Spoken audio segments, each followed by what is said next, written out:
বিশেষ একটা গুরুত্বপূর্ণ প্রেস মিট করতে যাচ্ছি। আগামী 7 তারিখ জুলাই সোমবার আমরা আগরতলা শহরে মিনিস্টার অফ হোম অ্যাফেয়ার্স থেকে যে নোটিফিকেশনটা এসেছে, 1 মাস পেরিয়ে গেছে। রাজ্য সরকার, ত্রিপুরার গভর্নমেন্ট ওই ব্যাপারে এখনো পর্যন্ত কোনো ইনিশিয়েটিভ নেয়নি। তার পরিপ্রেক্ষিতে আগরতলা শহরে একটা বড় র্যালি আমরা করতে যাচ্ছি। এই র্যালিটা হবে সম্পূর্ণ অরাজনৈতিক এবং ধর্মের ভিত্তিক নয়। এটা সম্পূর্ণ আমরা অরাজনৈতিকভাবে আমরা এই র্যালি করতে যাচ্ছি। আজকে আমাদের এই সাংবাদিক সম্মেলনে উপস্থিত আছেন আমাদের কাউন্সিল অফ ত্রিপুরা হর্ডার কনভেনার স্যার বীরেন্দ্র ত্রিপুরা, দেববর্মা বসং থেকে উপস্থিত আছেন প্রেসিডেন্ট স্যার মহানন্দ দেববর্মা, আমাদের ভাইস প্রেসিডেন্ট অমরদীপ দেববর্মা, এবং আমাদের সোশ্যাল ওয়ার্কার অসিত দাস, এবং আমাদের social worker Ashiram Reang, Suran Debbarma sir, অন্যান্যরা এখানে উপস্থিত আছেন। ওই দিনের র্যালিতে এবং আমাদের যে এখানে মাস গ্যাদারিং হবে সেদিন মহারাজ থাকবেন, উপস্থিত নিজে থাকবেন এবং তিনি র্যালিটা উদ্বোধন করবেন। এবং মহারাজ নিজে কোনো রাজনৈতিক পরিচয় হিসেবে আসবেন না। ওই র্যালিতে তিনি ত্রিপুরার বুবাগারা হিসাবে ওই দিন এখানে উপস্থিত থাকবেন। তিনি আজকে আমাকে কথা দিয়েছেন, গতকালও উনি কথা দিয়েছেন উনি থাকবেন আমাদের সঙ্গে, সবার সঙ্গে। তিনি সমাজের সব অংশের মানুষের সঙ্গে ওই দিন মিছিলে অংশ নেবেন। তাই আমরা সারা ত্রিপুরার সব অংশের জনগণকে আহ্বান করব, এটা নন পলিটিক্যাল, নন রিলিজিয়াস একটা মুভমেন্ট, এটা জাতীয় স্বার্থে। কারণ মিনিস্টার অফ হোম অ্যাফেয়ার্স থেকে নোটিফিকেশন বাইরে হওয়ার পর আমরা লক্ষ্য করেছি মহারাষ্ট্রে ইতিমধ্যে সেখানকার গভর্নমেন্ট ইনিশিয়েটিভ নিয়েছে, গুজরাট গভর্নমেন্ট ইনিশিয়েটিভ নিয়েছে, দিল্লি গভর্নমেন্ট ইনিশিয়েটিভ নিয়েছে, হরিয়ানা গভর্নমেন্ট ইনিশিয়েটিভ নিয়েছে, এবং উত্তর পূর্বাঞ্চলে আসাম রাজ্যেও ইনিশিয়েটিভ নেওয়া হয়েছে। এবং গতকাল আমি নিউজ দেখেছি যে স্পেশাল টাস্ক ফোর্স তামিলনাড়ুতে গঠন হয়ে গেছে। কিন্তু ত্রিপুরায় আমরা অনুরোধ জানানোর পরেও, বিভিন্ন মেমোরেন্ডাম দেওয়ার পরেও আজ পর্যন্ত কিন্তু ত্রিপুরায় কোনো ইনিশিয়েটিভ নেওয়া হচ্ছে না। আমি কিছুদিন আগে গোমতী জেলার শাসক এবং সিপাহীজলা জেলা শাসকের সঙ্গে দেখা করি এবং ওনার কাছে জানতে চাই 6টা প্রশ্ন করেছিলাম। আপনারা মিনিস্টার অফ হোম অ্যাফেয়ার্স থেকে আসার নোটিফিকেশন আসার পর বা ডাইরেকশন আসার পর আপনারা কি কি ইনিশিয়েটিভ নিয়েছেন? উনি বলেছেন আপনার যে চিঠিটা দিয়েছেন আমরা তা লিখিত আপনাকে আমরা জবাব দিব, লিখিত আমরা আপনাকে খুব শীঘ্রই আমরা পাঠানো হবে। এবং এই পর্যন্ত যতটুকু আমরা জানতে পেরেছি এবং মহকুমার শাসক এবং পুলিশ এসপিদের সঙ্গে আলোচনা করে জানতে পেরেছি, এই পর্যন্ত কোথাও ডিটেনশন ক্যাম্প করা হয়নি, কোনো ডিস্ট্রিক্টে আজ পর্যন্ত স্পেশাল টাস্ক ফোর্স গঠন করা হয়নি, রাজ্য এবং জেলা পর্যায়ে কিছু করা হয়নি। যারা এখানে বেআইনি অনুপ্রবেশ করেছে তাদেরকে শুধু ধরা হচ্ছে এবং তাদেরকে প্রসেসের মাধ্যমে কোর্টে পাঠানো হচ্ছে এবং কোর্টে পরে জেলে পাঠানো হচ্ছে, এর বেশি আর কিছু করা হচ্ছে না। তাই আমরা প্রতিবাদ জানিয়ে এবং মিনিস্টার অফ হোম অ্যাফেয়ার্স থেকে যে দিক নির্দেশনা এসেছে তার পরিপ্রেক্ষিতে আমরা আগামীকাল আগামী 7 তারিখ জুলাই আগরতলাতে আমরা র্যালি করব। তার পরবর্তী আমরা কি করব, আমাদের সব সোশ্যাল ওয়ার্কার সহ এনজিও এবং সিভিল সোসাইটি সঙ্গে আলোচনা করে আমাদের পরবর্তী মুভমেন্টটা আমরা সিদ্ধান্ত নেব আর কি।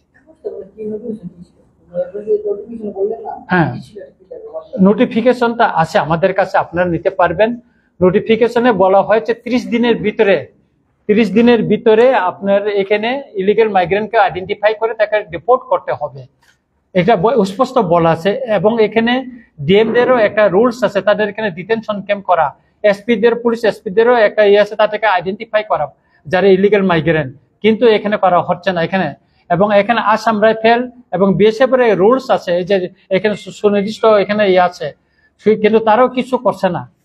সুতরাং এই পরিপ্রেক্ষিতে আমাদের যে এখানে কেন হচ্ছে না সেটাই আমরা জনগণকে এবং সরকারকে বলার জন্য আমাদের এই র্যালি হচ্ছে। এবং আপনারা এই যে 19 তারিখ মে ডিটেনশন যে ডাইরেকশনে কি আছে এটা আপনারা আছে আমার কাছে আপনারা নিয়ে যাবেন। ওইটা স্পষ্ট কার কি রুলস আছে এখানে স্পষ্ট বলা আছে এবং সেই অনুসারে আমরা করার জন্য আমরা বলছি। आपके प्रेस कॉन्फ्रेंस के बाद जब हमने माननीय मुख्यमंत्री से पूछा था तब उन्होंने बोला है सरकार का जो काम है सरकार वो काम कर रहे हैं, कोई क्या बोलते हैं वो देखने की बात नहीं है, उनका जो दायित्व है वो निभा रहे हैं। तो आपको क्या लगता है गवर्नमेंट का जो काम चल रहा है उसमें आप संतुष्ट नहीं? गवर्नमेंट क्या काज कर रहा है? डिटेंशन कैंप बनाया, स्पेशल टास्क फोर्स बनाया, कोई जगह तो ऑपरेशन तो नहीं हुआ। तो गुजरात में तो हुआ, दिल्ली में भी हुआ, अपना महाराष्ट्र भी हुआ, तमिलनाडु में स्पेशल टास्क फोर्स गठन किया। त्रिपुरा में क्या किया? त्रिपुरा में जो इलीगल दिल्ली आते हैं बांग्लादेश बॉर्डर क्रॉस करके उनका पकड़ते हैं, बाकी तो कुछ नहीं हो रहा है। कहा कर रहा है? मुख्यमंत्री जी आप बोलिए ना, आपने किया क्या? हम संतुष्ट नहीं है। संतुष्ट नहीं तो इसलिए तो हम रैली कर रहा हो 7 तारीख जुलाई में। तो आप क्या चाहते हैं सेंट्रल गवर्नमेंट इसमें दायित्व ले? हाँ, हम तो मांगते हैं जो मिनिस्टर ऑफ होम अफेयर से जो डायरेक्शन किया है ये जल्दी त्रिपुरा में इम्प्लीमेंट करने के लिए हम मांगे हैं। तो उत्तर पूर्वांचल में असम में वो इम्प्लीमेंट कर रहा है, वहां में ऑपरेशन किया है, आइडेंटिफाई कर रहा है ये इलीगल माइग्रेंट को। त्रिपुरा में क्यों नहीं किया? ये मत अगरतला में तो बस्ती है, यहाँ में तो हटाट कॉलोनी है, श्रीलंका कॉलोनी है, डाकैया कॉलोनी है, बहुत खास जमीन में यहाँ में घुसपैठिया में बस्ती बना के बैठे हैं। यहाँ में वो तो हमसे हम देख रहा है, कुछ तो नहीं कर रहा है ना। तो गुजरात में आप देखा है वहां में कितना ध्वजा लेके वहां का पुलिस लेके तो घुसपैठिया को जो बस्ती बांध दिया। त्रिपुरा में क्यों नहीं किया? हम मांगा है जो ये डायरेक्शन है मिनिस्टर ऑफ होम अफेयर से। मेरे पास लेटर भी है ना, जो डायरेक्शन जो कॉपी वो भी है, तो स्पेशली मेरे को भी लेटर उसमें लिखा है, हमें हमारे पास है, आप देख लीजिए। ये हमें कुछ तो नहीं कर रहा है ना, इसलिए तो मांगा है। আমাদের রেলিটা রবীন্দ্র ভবন প্রাঙ্গণ থেকে প্রথমে সেখানে আমাদের জমায়েত হবে। জমায়েতে আমাদের নেতৃবৃন্দ আমাদের থেকে বিভিন্ন সোশ্যাল অর্গানাইজেশন থেকে এবং আমাদের সিভিল সোসাইটি থেকে এনজিও থেকে ওখানে বক্তব্য রাখবেন। এখানে হবে রবীন্দ্র ছত্রবাসীর ভবন থেকে দুর্গাবাড়ি, তুলসীবতী জেকশন গেট, কামান Chaumoni, post office Chaumoni, RMS Chaumoni, দৈনিক সংবাদ অফিস, কর্নেল চৌমনি, স্বামী বিবেকানন্দ ময়দান অথবা আস্তাবল গ্রাউন্ডে গিয়ে শেষ হবে আর কি। এবং সেদিনে আমাদের মহারাজ নিজে আমাদের সঙ্গে র্যালিতে থাকবেন এবং তিনি আজকে বলেছেন যে প্রেস মিটের আগে উনি বলছেন যে আমি থাকবো, তা তুমি বলে দাও। এখানে লোক হইতে পারে 4 হইতে 5,000 এরকম সম্ভাবনা আছে। আমাদের টার্গেট ছিল 3,000, কিন্তু এখন সবাই সমাজের সব অংশের মানুষ এই ন্যাশনাল ইস্যুটা নিয়ে এখানে আসতে চায়। ওই দিন কোনো পাতির ফ্ল্যাগ থাকবে না, আমাদের জাতীয় পতাকা থাকবে এবং আমরা কংগ্রেচুলেশন জানাবো যে মিনিস্টার অফ হোম অ্যাফেয়ার্স দায়িত্বে যিনি স্বরাষ্ট্রমন্ত্রী মাননীয় অমিত শাহজিকে, আমরা প্রধানমন্ত্রীকে এবং বুবাগরাকে আমরা ওই দিনে আমরা ওনাকেও আমরা কংগ্রেচুলেশন কেন জানাবো, কারণ বুবাগরা আমাদের এই আন্দোলন উনি সমর্থন করছেন এবং আমাদের প্রতিটি মুহূর্তে আমাদেরকে নির্দেশনা দিচ্ছেন, সেজন্য ওনাকে করব। তাই এখন আমাদের সামনে আমাদের কাউন্সিল ত্রিপুরা হদা कन्वेनर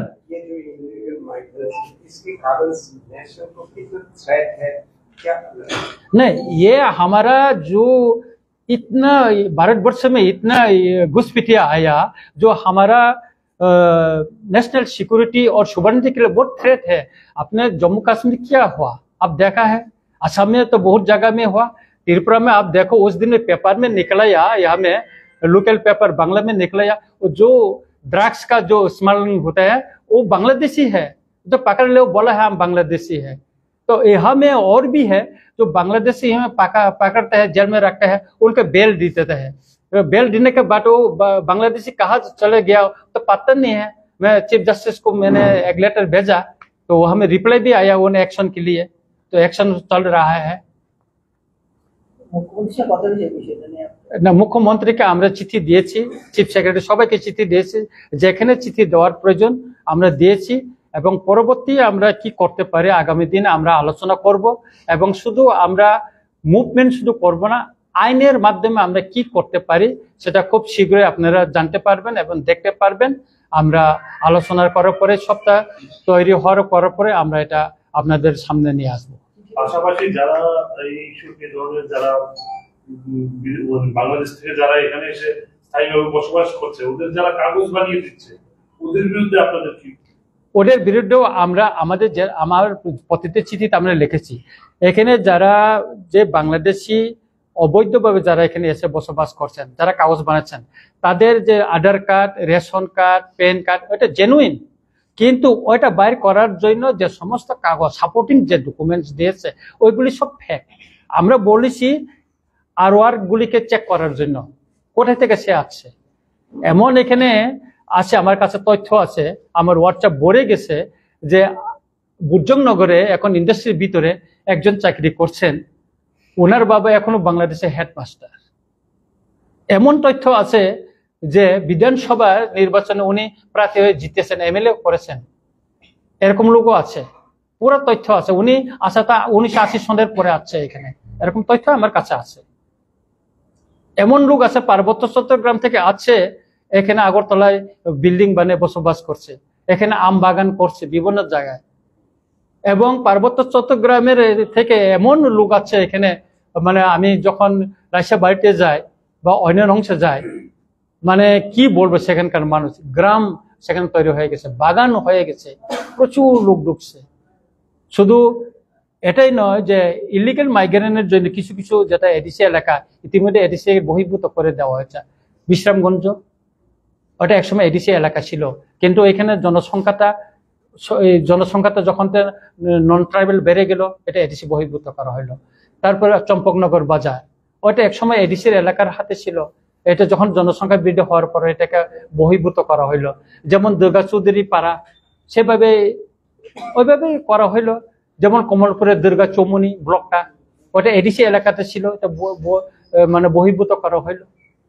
তো এখানে maximum district headquarter, sub division headquarter Agartala শহরে আপনি বলুন, এই নন্দননগর সব বিভিন্ন খাত জমি এলাকায় যে সমস্ত বস্তি আছে, তাদের কাগজপত্র আছে, কিন্তু তাদের কোনো জমির কোনো কাগজপত্রই নাই, কোনো কাগজপত্রই নাই তাদের।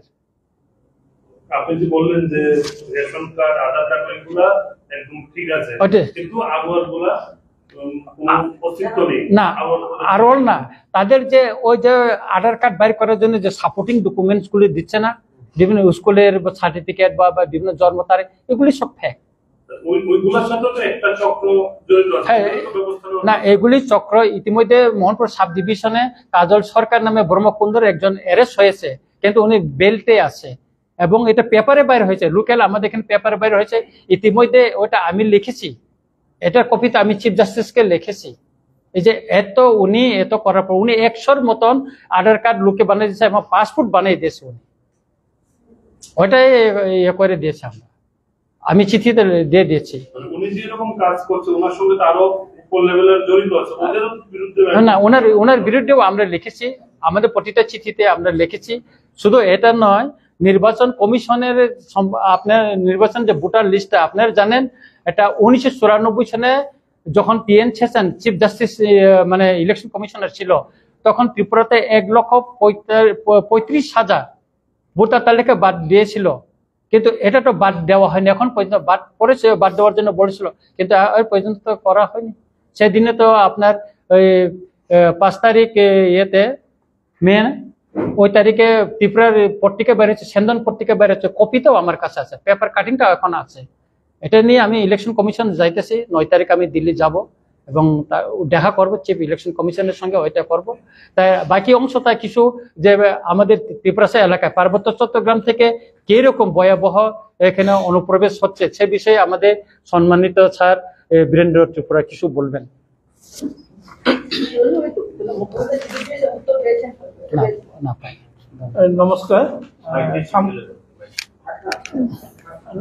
নমস্কার, সাংবাদিক ভাইদের।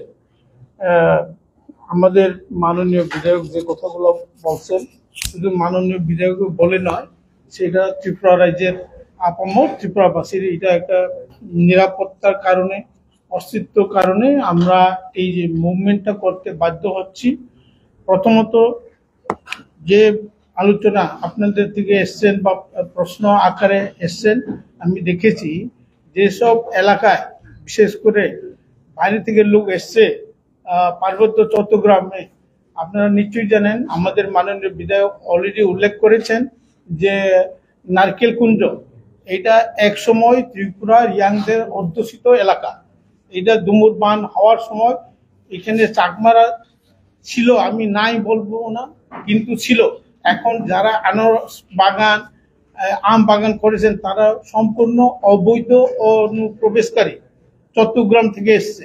এবং বাংলাদেশ থেকে যখনই আমাদের ওসি সাহেবের সঙ্গে আমি দেখা করেছিলাম, ওসি সাহেব যখন যেসব লোকগুলোকে ধরে নিয়ে আসেন দলে, তারা আধার কার্ড দেখাই দেয়, তাদের ভোটার কার্ডও দেখাই দেয়। এটা এরকম হয়, যার কারণে গন্ডাছড়া সবচেয়ে বাংলাদেশি দোকান, চট্টগ্রাম থেকে দোকান, তারা ডাবল এই সিটিজেনশিপ নিয়ে রয়েছে। চট্টগ্রামের মধ্যে খাগড়াছড়ি, পানছড়ি, রাঙ্গামাটির লোকগুলা সবারই এ টু জেড তাদের ইন্ডিয়ান ভারতীয় নাগরিক সার্টিফিকেট রয়ে গেছে। এবং এখানে চাকমা আদমের এখানে প্রীতি চাকমা গ্রুপ, এই ত্রিবঙ্গিল চাকমা গ্রুপ, এই লোকগুলা এখানে বসবাস করছে। এটা ভারত সরকার জানে, আমি এখানে বিস্তারিত কিছু বলবো না। এই লোকগুলা এখানে বসবাস করছে এবং বাংলাদেশ থেকে এসে শিলাছড়িতে পড়াশোনা করেছে, শিলাছড়ি থেকে ডাইরেক্ট দিল্লিতে পড়াশোনা করছে। এখন উনি সুপ্রিম কোর্টের অ্যাডভোকেট। তার জায়গা জমি ত্রিপুরা রাজ্যে না হলেও 1000 খানি রয়ে গেছে, তার নামে আম বাগান আছে। আপনারা বিশ্বাস করবেন কিনা জানি না, আপনারা ডাইরেক্ট প্রত্যক্ষ করুন, নারকেল কুঞ্জ যান, এই আম বাগান খোঁজ করুন। কিছুদিন আগে চাকমা ধরা পড়েছে বদওয়ালিতে, তার নিজস্ব আম বাগান আছে ইয়াতে। এখানে যত সব গুলমাল বা বন্দুক এইসব নিয়ে আছে, ধরা পড়েছে কে? প্রায় চট্টগ্রাম থেকে আসা কিছু অংশের লোক। আপনারা এটা আমার থেকে ভালো জানবেন, আপনারা ধর্মরোগে ধরা পড়েছে পিস্তল সহকারে। এটা তো সব এইসব লোকগুলা ত্রিপুরা রাজ্যে শান্তির শৃঙ্খলা নষ্ট করছে। এখানে আগরতলা শহরে আপনারা দেখেছেন, পুরা আগরতলা চতুর্দিকে বিস্তৃত ভাবে কিছু চট্টগ্রাম বাসীর লোক বসবাস করছে। তার জামাই খাগড়াছড়ির অফিসের একজন পিএ কাজ করছে, ওখানে জেলা সদস্যের, তার পরিবার আসাম রাইফেল স্কুলে পড়াশোনা করছে, এখানে দালান বাড়ি করছে। এবং যেভাবে তাদের কীর্তিকলাপ, এটা আপনারা জানেন। বিশেষ করে যে আগে এডিএম ছিলেন নর্থ ত্রিপুরার কৈলাসহরের অনুভূতিতে, এই এডিএম সাহেব আপনার সাসপেনশন হয়েছে তার কীর্তিকর্মের ফলে। কোথাও তারা কিছুদিন আগে ধলাই ডিস্ট্রিক্টের ডিএম এর কাছে এসডিএম সুলিন্তা যে চিঠি দিয়েছে, এখানে প্রচুর নাম আছে। আপনারা দাদার মাননীয় বিধায়কের কাছেও আছে, আমার কাছেও আছে, এখানে অনেক নাম আছে। তারা প্রচুর জায়গা জমি ক্রয় করছে। এখানে বিশেষ করে দেখা যায় এখানে ডিসি ছিলেন, এসডিএম ছিলেন, এই লোকগুলা বিডিও ছিলেন, এই লোকগুলা এখানে জায়গা ক্রয় করছে। তারা কোথায় থেকে আসে? চট্টগ্রাম থেকে তো আসেই, এর ছাড়াও তারা আসে অরুণাচল প্রদেশ থেকে। কিছুদিন আগে পেমা খান্ডু অরুণাচলের মুখ্যমন্ত্রী বলেছেন আমাদেরকে দুটো সমস্যা, বড় সমস্যা আছে।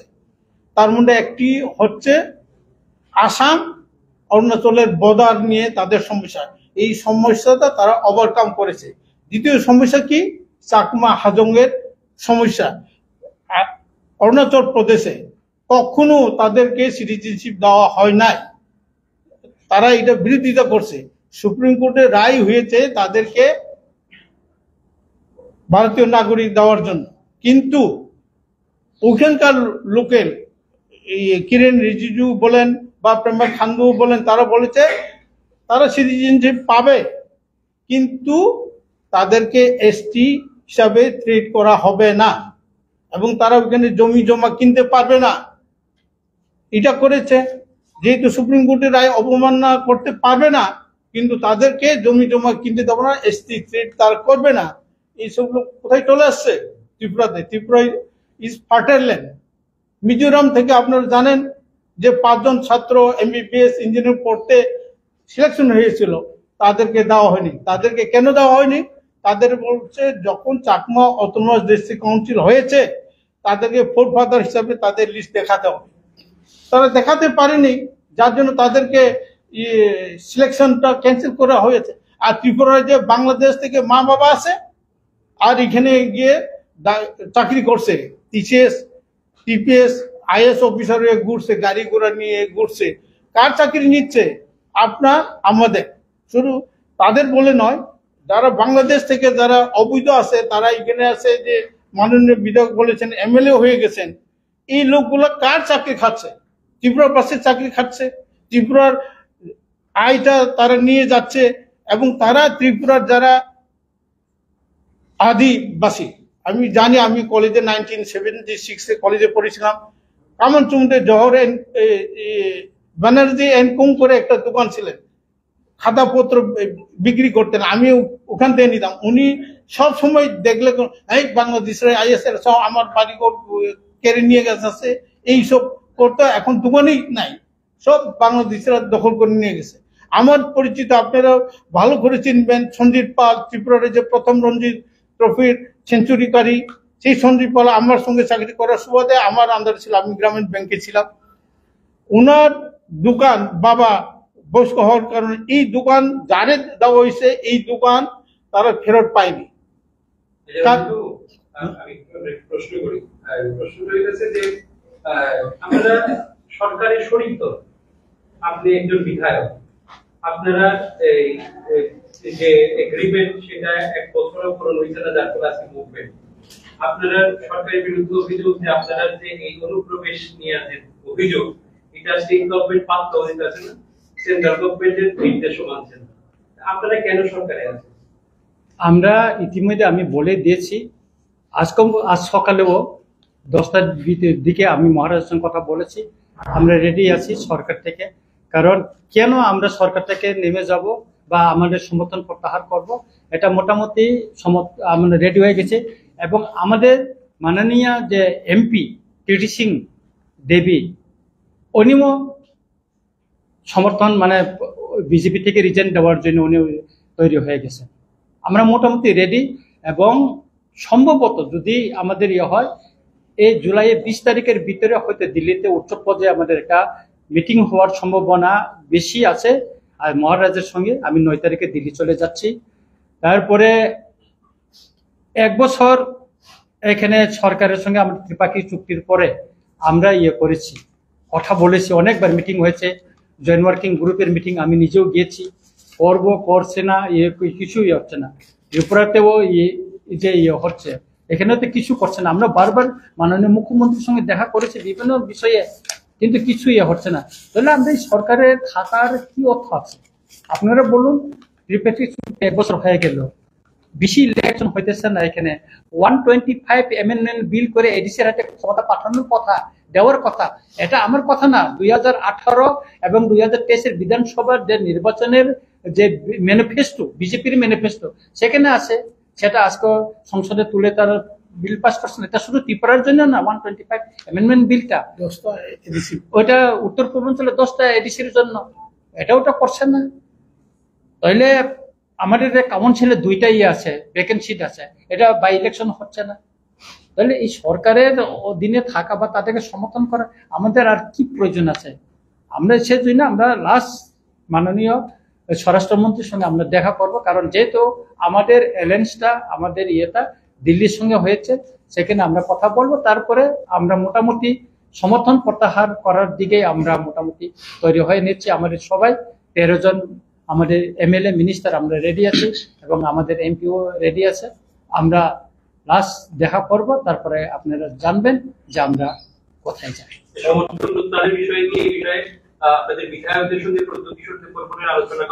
কমপ্লিট আমাদের আলোচনা হয়ে গেছে, মহারাজা 7 তারিখে আমাদের র্যালিতে থাকবেন, থাকার পরে উনি ওই দিনে দিল্লিতে চলে যাবেন। আমাদের মোটামুটি আমরা ওই দিকে চলে আগাচ্ছি। আপনারা দেখছেন আমাদের কিছুদিনে রাজনৈতিক পরিস্থিতিটা কোন দিকে গড়াচ্ছে। আমি তো রেগুলার বলেই যাচ্ছি এই সরকারের সঙ্গে থাকার আর প্রয়োজন নেই। আপনার দলের সুপ্রিমোকে সম্মতি দিয়েছেন একটা উপরে। না, সমর্থন আছে, ওনার সমর্থনই তো আমরা বলছি। আমরা তো সমর্থন নিয়ে তো বলছি, মহারাজ নিজেই তো বলছেন আমরা কেন সমর্থন করবো। 1 বছর আমরা দেখেছি, আমরা বিরোধী দল থেকে আমরা ছেড়ে সরকারের সঙ্গে এসেছি। আমাদের প্রতিশ্রুতি দিয়েছে আমাদেরকে, আমাদের যে অধিকার, ল্যান্ড রাইটস এর কথা, পলিটিক্যাল রাইটস এর কথা বলা হয়েছে, চুক্তিতে কি আছে? এটা কথা আছে, কিছু তো করছে না। তাহলে এই সরকারের অধীনে আমরা কেন থাকবো? আজকে আমাদের 3জন ক্যাবিনেট মিনিস্টার হওয়ার কথা, 2জনে তো আমাদেরকে, একজন প্রতিমন্ত্রী আর একজনকে তো ক্যাবিনেট মিনিস্টার করে রাখছে। শপথ গ্রহণ অনুষ্ঠানে কি এই জন্য জানেন আপনারা? না, শপথ গ্রহণে বিভিন্ন মিনিস্টার বা ওনার বিভিন্ন এসেছিল, কিন্তু শপথ গ্রহণের যে মিনিস্টারটা সম্প্রসারণ যে করা হচ্ছে, সেটা যদি আপনার সবার সঙ্গে আলোচনা করে যদি করতো তাহলে সবাই সন্তুষ্ট হয়তো। কিন্তু আমরা একটা সরকারের শরিক দল হিসেবে আমাদের সঙ্গে তো আলোচনা করেন। আমাদের মাননীয় মুখ্যমন্ত্রীকে ডিএম রাত্রে, ওয়েস্ট ডিস্ট্রিক্টের ডিএম রাত্রে ওনাকে হোয়াটসঅ্যাপে মেসেজ পাঠিয়েছে 9:30টার দিকে। আমি মহারাজের সঙ্গে 9:30টার সময় কথা বলেছি, তখনও উনি জানতে পারেন নাই যে ত্রিপুরার মন্ত্রিসভা সম্প্রসারণ হচ্ছে। আমি বললাম আমাকে কাজ দিয়েছে যে এরকম এরকম, আমি তো এখনো জানতে পারিনি বলছেন।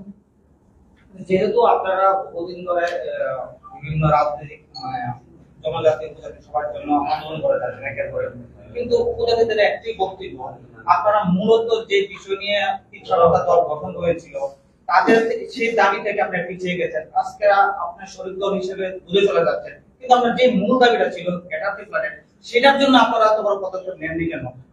যারা জনজাতি উপজাতিরা আছে তাদের একটি দাবি যে আপনারা তাদের জন্য তাদের কথা দিয়ে কথা রাখতে পারেননি, সামনের দিনে মাথা তাদের সামনে কি হয়েছে? কোথায় আমরা গ্রেটার ত্রিপুরা ছেড়ে দিয়েছি আপনি বলুন? আমরা কি বিবৃতি দিয়ে বলেছি যে আমরা গ্রেটার ত্রিপুরা ছেড়ে দিয়েছি? সেজন্য তো আমরা সরকার থেকে প্রত্যাহার করতে যাচ্ছি। তো আমাদের গ্রেটার ত্রিপুরা তো আমরা ছাড়িনি। আমরা যেটা ওয়ার্কিং যে গ্রুপে, জয়েন্ট ওয়ার্কিং গ্রুপে যেটা সাবমিট করেছে, আপনি দেখেন আমাদের সংবিধানের আর্টিকেল 2-3 এখানে স্পষ্ট লেখা আছে। সেজন্য তো আমরা ছাড়তে যাচ্ছি। আমাদের সঙ্গে যে চুক্তি, ত্রিপাক্ষিক চুক্তি হয়েছে, এটা কিছু করছে না, সেজন্য তো আমরা সমর্থন প্রত্যাহার করি। কেন থাকবো এই সরকারের অধীনে? আমরা 2021 সালে তো আপনারা এডিসির ক্ষমতায় এসেছিলেন, তারপরে ত্রিপুরা সরকারে আপনারা শরিক দল, সামনেই আগামী বছর এডিসি নির্বাচন, জনজাতিদের কাছে কি নিয়ে যাবেন? আপনাদের সাকসেসটা কি আছে? তখন আমাদের পরিস্থিতিটা আসুক, তখন আমরা সঠিক জনগণের কাছে কি নিয়ে যাবো। আজকের দিনে অনেক কিছু আছে, আমাদের অনেক আছে। আমরা বলবো, আমরা তো ছেড়ে দিইনি। তো আমরা তো নির্বাচনের জন্য তো লড়াই করি না, আমরা আমাদের ত্রিপুরা রাজ্যের অধিকারের জন্য লড়াই করি। আমরা মন্ত্রীদের জন্য আমরা সমর্থন প্রত্যাহার করবো না, আমাদের অধিকারের জন্য। আমরা পারছি না বলে তো সমর্থন প্রত্যাহার করতে যাচ্ছি। 1 বছর আমরা অপেক্ষা করলাম, আমরা কিছু পারছি না বলে তো আমরা সমর্থন প্রত্যাহার করতে যাচ্ছি। মূলত কি আপনি সরকার প্রত্যাহার করার দাবিটা কি ক্যাটারটি প্ল্যানেট আর যে বাংলাদেশ নিয়ে এই ইস্যুটা নিয়ে এগোচ্ছে? না, আমাদের মেন হইলো যে ত্রিপাক্ষিক যে চুক্তিটা হয়েছে দিল্লিতে, সেখানে সেন্ট্রাল গভর্নমেন্ট কি প্রতিশ্রুতি দিয়েছিল? আমাদের ল্যান্ড রাইটস এর কথা বলেছিল, আমাদের পলিটিক্যাল রাইটস এর কথা বলেছিল, কালচারাল ডেভেলপমেন্টের কথা বলেছিল। এটা তো লেখা আছে। পলিটিক্যাল রাইটস এর কথা কি? আমাদের যে অধিকারগুলি এডিসি এলাকায় হোক বা বাইরে হোক, যে অধিকারগুলি, সেটাকে তারা করার কথা। আমাদেরকে এখানে স্টেটে আরো এমএলএ সিট বাড়তে পারে। এডিসিতে আপনার 125 অ্যামেন্ডমেন্ট বিল পাস করে সেখানে আপনার বর্তমানে 28টা থেকে 30টা থেকে 50টা করার কথা। এগুলিতে কিছু হচ্ছে না, পারছি না বলে তো আমরা সমর্থন প্রত্যাহার করতে যাচ্ছি। সেখানে তো এক কথায়, সেখানে আমরা গ্রেটার ত্রিপুরা আমরা ছাড়ছি না। আমরা কখনো বলি না যে আমরা গ্রেটার ত্রিপুরা ছড়ে যাচ্ছি। আপনি দেখবেন কয়েকদিন পরে আমাদের আন্দোলনটা কিভাবে শুরু হয়। কারণ আমরা এখন বলবো জনগণকে, আপনারা বলছেন সরকারে না যাওয়ার জন্য, আপনারা কিছু পাচ্ছেন না। সরকারে আমরা 1 বছর বলছি, সরকারের সঙ্গে আমরা আছি। এখন যদি কিছু দিচ্ছে না, তাই আমরা মাঠে নামবো, জনগণকে নিয়ে বলবো। আমরা তো আর অন্যান্য পার্টির মতো না যে পাক বা না পাক 5 বছর তাদের সঙ্গে থাকবো। আমরা একটা ছবি ভাইরাল হয়েছিল কংগ্রেসের সঙ্গে কি রিপোর্ট পারবে আপনাদের? না, এটা তো চা চক্র ভাই, যে কোনো সময় তো সবার সঙ্গে, আমি তো সুদীপ রায় বর্মনের সঙ্গে দেখা করি, গোপাল রায়ের সঙ্গে আমারও তো কথা হয়, জিতেন চৌধুরীর সঙ্গে তো আমার চা চক্র হয়। তাই বলে কি আমি ওনার সঙ্গে কি মিশে গেছি? যার যার আদর্শ নিয়ে এটা তো রাজনীতিতে তো সবার দেখা হবে। যে আমরা স্বরাষ্ট্রমন্ত্রীর সঙ্গে দেখা করি, তাহলে কি আমরা বিজেপিতে হয়ে গেছি নাকি? আপনার বলুন। Thank you. আচ্ছা আপনি বলেছিলেন যে এখন আগে আপনি বলেছিলেন যে 1980 সালের আগেও রাজ্যে অনেকে অনুপ্রবেশকারী আছে এবং তারা বিভিন্ন জায়গায় চাকরি করছে বা থাকছে ইলিগাল হিসাবে বা কাগজপত্র বের করে।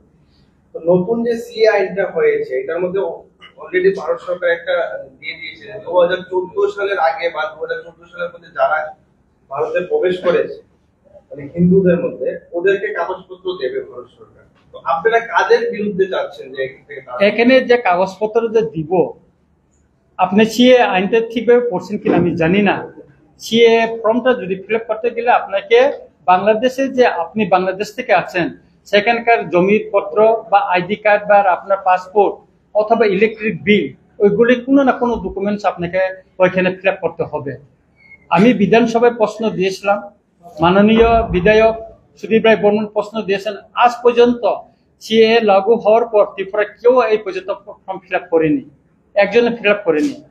তাইলে যে যারা এখানে আছে বাংলাদেশ থেকে হিন্দুরা যারা নির্যাতিত হয়ে আছে, ওখানে তারা যে নির্যাতিত হয়ে বর্ডার ক্রস করে ত্রিপুরায় আসার পরে তাদের প্রথম দায়িত্ব হচ্ছে কোনো না কোনো থানায় গিয়ে জানানো বা কোনো প্রশাসনের কাছে তাদের জানানো যে আমরা বাংলাদেশে নির্যাতিত হয়ে আমরা ভারতে ত্রিপুরা রাজ্যে এসেছি। এটা নথিভুক্ত করতে হবে। কেউ তো করেনি ত্রিপুরায়, কেউ করেছে? এমন তো কেউ তো করেনি। আজকে যে ক্যাম্পের বাজার কেন হলো? আগে যে 71 সনে যারা রিফিউজি আসলো তাদেরকে ওখানে রাখা হয়েছিল, সেজন্য ক্যাম্পের বাজার হয়েছে। ওইরকম বহুত আছে এখানে অনেক ঘটনা। এই যে Sachindranagar colony, Sukamoy colony, Vivekananda colony, অনেক কলোনি আছে। কোথায় থেকে আছে ওরা? আপনি ভেরিফিকেশন করুন। তারপরে আপনার সিএ তো তারা তো অ্যাপ্লাই করলো না। এখন আবার নতুন ভোটার তালিকা বিহারে শুরু হচ্ছে, স্পেশাল ইন্টেনসিভ রিভিশন বাইরে হচ্ছে। তো এটা বাইরে হলে তো আপনার আপনাকে নাগরিক আপনি নিজেকে প্রমাণ করতে হবে, এটা আমাকে কিছু করতে হবে না। শুধু ওইটা না, আপনার আরওয়ারটা চেক করলে তো ধরা পড়বে সে কোথায় থেকে আসছে। আরওয়ারটা চেক করুন না। এমন এক তথ্য আছে আগরতলা শহরে তার কোনো জমি পত্র নাই, কাগজপত্র সব আছে, উনি বাড়িতে থেকে সারাটা জীবন শেষ করে দিচ্ছে, সরকারি চাকরিও করছে, এরকম তথ্য আছে আমাদের কাছে, নথি আছে এরকম। ঠিক আছে, থ্যাংক ইউ।